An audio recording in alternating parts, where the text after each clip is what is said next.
बहुत स्वागत है दोस्तों। अगर आपका भी बैंक में खाता है तो यह वीडियो जरूर देख लीजिएगा, क्योंकि अगर बैंक अकाउंट है आपके पास तो आप कैश डिपॉजिट करते हैं, कैश निकालते हैं, तो दोनों कामों के लिए सरकार की तरफ से इस पर टैक्स लिया जाता है। बैंकों की तरफ से इस पर आपका ट्रांजैक्शन का फीस लिया जाता है। उस ट्रांजैक्शन की फीस में एक बार फिर से बढ़ोतरी की गई है और यह 1 तारीख से लागू कर दिया गया है। 1 तारीख यानी आने वाली 1 तारीख से लागू होगा।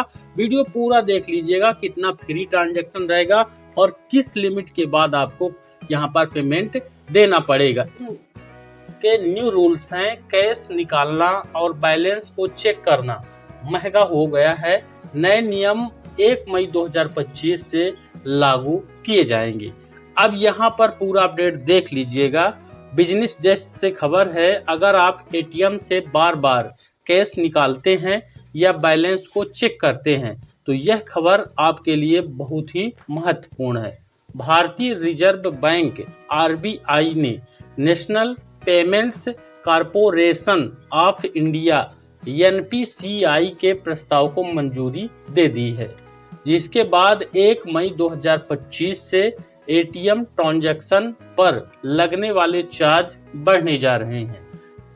1 मई 2025 से क्या होगा बदलाव?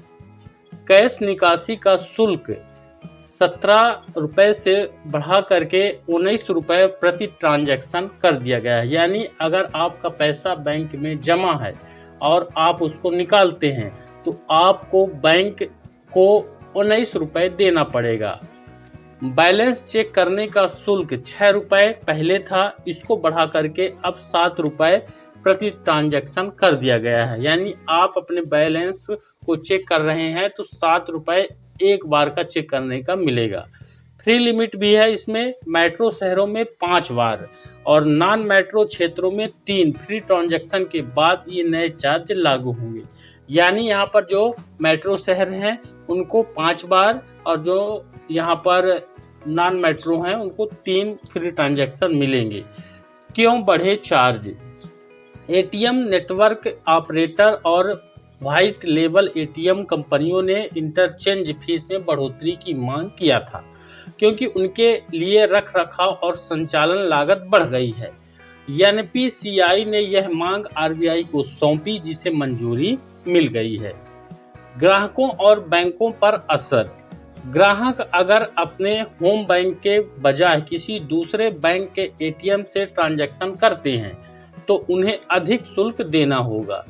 छोटे बैंक जो दूसरे बैंकों के एटीएम नेटवर्क पर ज़्यादा निर्भर रहते हैं उनकी लागत बढ़ सकती है।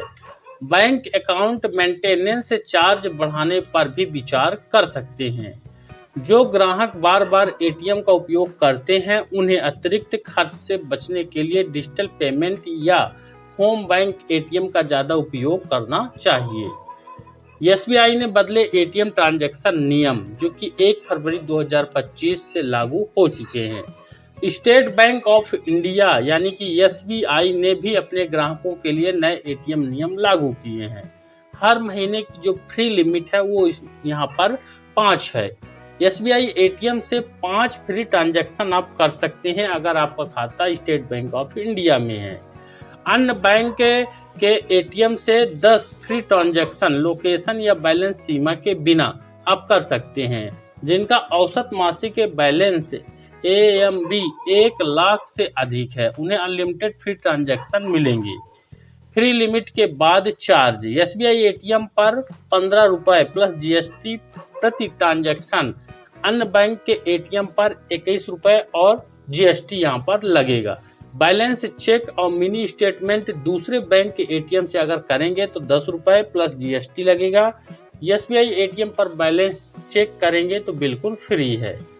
अब यहाँ पर इसके अतिरिक्त अन्य सेवाएं भी हैं, जैसे नॉन कैश फाइनेंशियल ट्रांजैक्शन। जो स्टेट बैंक के खाता धारक है, दान वगैरह करते हैं ऑनलाइन, तो वो एसबीआई एटीएम पर फ्री है।